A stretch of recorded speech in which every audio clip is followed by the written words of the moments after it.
The Forced Entrepreneurs: How Black Women's Business Success Masks America's Broken System. Good afternoon, everyone. I'm truly honored to stand before you today to share transformative insights from my recent conversation with Ashlynne Walker, a visionary advocate whose work has fundamentally reshaped how we understand entrepreneurship in America. Ashlynne isn't just a thought leader, she's a system disruptor, a truth teller who courageously illuminates the complex realities that Black women entrepreneurs navigate daily. Her unwavering commitment to creating spaces where healing and economic empowerment intersect has changed countless lives and challenged institutional barriers that have stood for generations. What struck me most about Ashlynne was her rare ability to hold two truths simultaneously, celebrating extraordinary achievement while unflinchingly confronting the systemic inequities that necessitate it. This dual vision, honoring resilience while demanding justice, is precisely what we need to create meaningful change in our economic landscape. We Americans love our entrepreneurship mythology, don't we? The visionary in a garage with a brilliant idea, the college dropout who becomes a billionaire, the immigrant who builds an empire from nothing. These stories form the backbone of our national identity, celebrating innovation, determination, and the promise that anyone with enough grit can succeed. It's a beautiful narrative. It's an inspiring narrative. But as Ashlynne Walker powerfully articulated, it's a dangerously incomplete narrative, particularly for Black women. Here's a statistic that should stop you in your tracks. Uh, Black women are starting businesses at 6 times the national average. 6 times. This is extraordinary by any measure. But before we rush to celebrate this as pure triumph, we need to ask a more uncomfortable question. Why? The answer challenges everything we think we know about entrepreneurship in America. For many Black women, entrepreneurship isn't primarily driven by opportunity or passion, though both are certainly present. It's driven by necessity. It's a strategic response to systemic exclusion from traditional employment systems. When you face persistent wage gaps, when promotion pathways mysteriously disappear, when microaggressions become a daily reality, creating your own business becomes less about pursuing a dream and more about economic survival. This isn't just my opinion or Ashlynne's theory. The evidence is overwhelming and undeniable. Consider B. Dixon, founder of the Honey Pot Company. Her journey began with physical suffering, chronic bacterial vaginosis that mainstream healthcare and existing products couldn't adequately address. For years, she endured not just the physical discomfort, but the emotional toll of having her health concerns dismissed, her needs overlooked by an industry that wasn't designed with women like her in mind. Dixon's response was remarkable. She developed her own plant based feminine hygiene products, first in her kitchen, then scaling to a multi-million-dollar company now carried in Target stores nationwide. But let's be clear, Dixon didn't become an entrepreneur because the system worked. She became an entrepreneur because the system failed her repeatedly and profoundly. The challenges didn't end when she launched her business. As a Black woman founder in an industry dominated by large corporations, Dixon faced skepticism about her expertise, limited access to capital, and questions about whether her niche products could succeed in the mainstream market. The very innovation that made her company valuable, creating products specifically addressing the needs of women of color, was initially seen as a liability rather than an asset by many investors and retailers.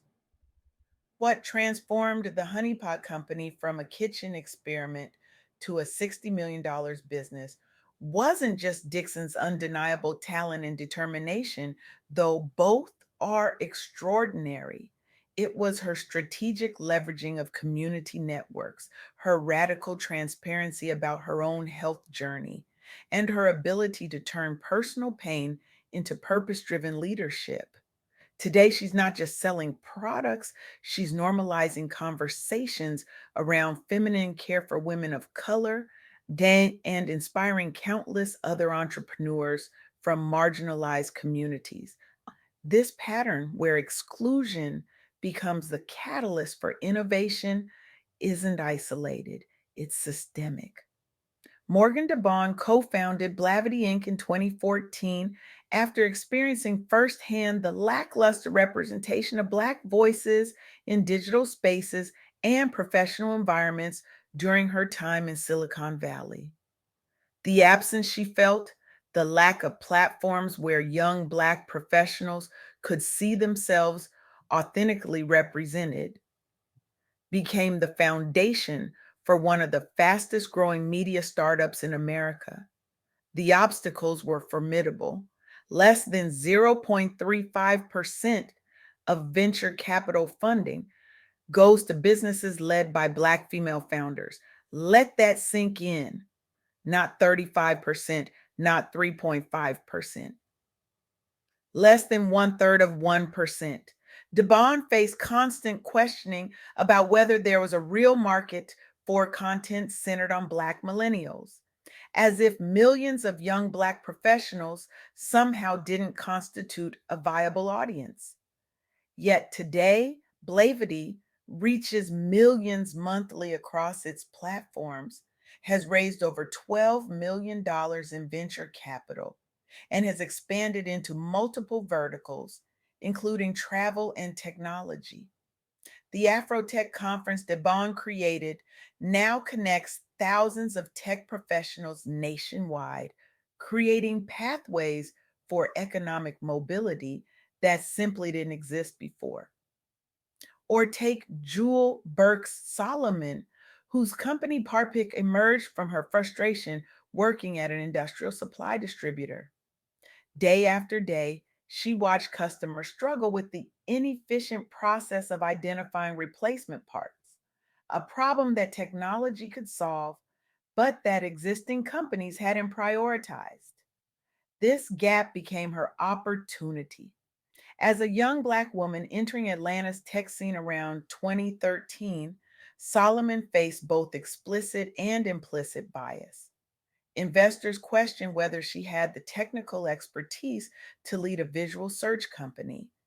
They doubted whether her diversity led startup could scale beyond what they perceived as a niche application. Solomon's response was both strategic and community oriented. She built relationships within Atlanta's emerging tech ecosystem, participated in mentorship programs targeting minority founders, and leveraged pitch competitions designed for underrepresented entrepreneurs. Partpick eventually raised over $1.5 million, won numerous awards, and was acquired by Amazon, making Solomon the first young African American woman from Atlanta's tech sector to achieve such an exit. These stories reveal a profound truth that Ashlynne Walker emphasized throughout our conversation. What we celebrate as entrepreneurial success among Black women often masks the systemic failures that made entrepreneurship necessary in the first place. This isn't to diminish the extraordinary achievements of Dixon, DeBon, Solomon, and countless others. Their innovation, resilience, and leadership are remarkable by any standard. But we do them and ourselves a disservice when we frame their entrepreneurship solely as individual triumph rather than recognizing it as both personal achievement and systemic indictment. When entrepreneurship becomes the only viable path to economic dignity, because traditional employment systems remain riddled with bias, we're not witnessing the American dream in action. We're witnessing the American dream in retreat, becoming accessible only to those willing and able to create entirely new pathways when existing ones remain blocked. This reality challenges our individualistic notions of success. The self made narrative simply doesn't apply when systemic barriers require collective strategies for advancement. As Ashlynne noted, the most successful Black women entrepreneurs don't succeed despite their communities. They succeed because they're deeply embedded within them. When mainstream funding channels remain largely closed, community networks become crucial alternative pathways to resources. When professional development opportunities are limited by bias, mentorship circles become vital spaces for growth. When market validation is questioned by those unfamiliar with diverse communities' needs, word of mouth among those communities becomes powerful business development. Perhaps most profoundly, Ashlynne highlighted how healing from trauma can fuel purpose driven leadership. Each entrepreneur we discussed transformed personal pain into innovation that addressed collective needs. Dixon's health struggles became products that helped others. DeBon's experiences of exclusion motivated platforms where young Black professionals could thrive. Solomon's workplace frustrations drove technology that solved real problems. This pattern of turning wounds into wisdom reflects a profound capacity to alchemize pain into purpose, a capacity born of necessity but resulting in extraordinary innovation. As Ashlynne eloquently stated, when you've had to heal yourself because systems weren't designed for your healing, you develop an intimate understanding of what others like you truly need. So, where do we go from here? How do we honor these achievements while addressing the broken systems that made them necessary? First, we must radically reframe how we understand entrepreneurship among marginalized communities. High rates of entrepreneurship aren't always indicators of opportunity. Sometimes they're evidence of exclusion.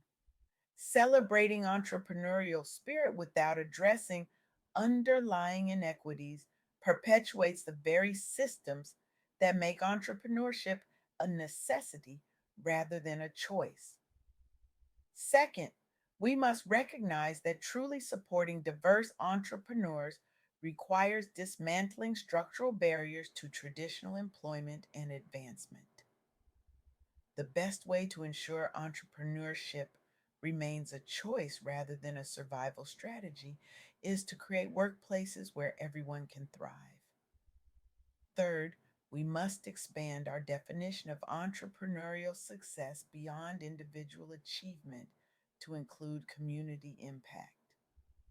The most powerful businesses aren't just financially successful, they're transformative forces addressing systemic gaps and creating opportunities for others. Finally, we must truly invest in Black women's businesses, not with performative gestures or one time grants, but with sustained capital, mentorship, and market access that acknowledges their extraordinary innovation and return potential. The stories Ashlynne shared reveal an uncomfortable truth. America's entrepreneurial landscape isn't the level playing field we pretend it is, but they also reveal something profoundly hopeful. When people transform personal challenges into innovative solutions, they don't just build businesses, they rebuild systems. I challenge each of you today. Look around your organization, your industry, your community. Where are people being forced into entrepreneurship because existing systems have failed them? What innovations are you missing because you've defined markets too narrowly? Whose lived experiences might hold solutions to problems you've struggled to solve? The next time you hear about a Black woman's entrepreneurial success, celebrate her achievement. She's earned every moment of recognition. But also ask the harder question: what barriers made her path necessary? And what are you doing to dismantle them? Because the true measure of our society isn't how many people succeed despite broken systems, it's how many people don't have to. Thank you.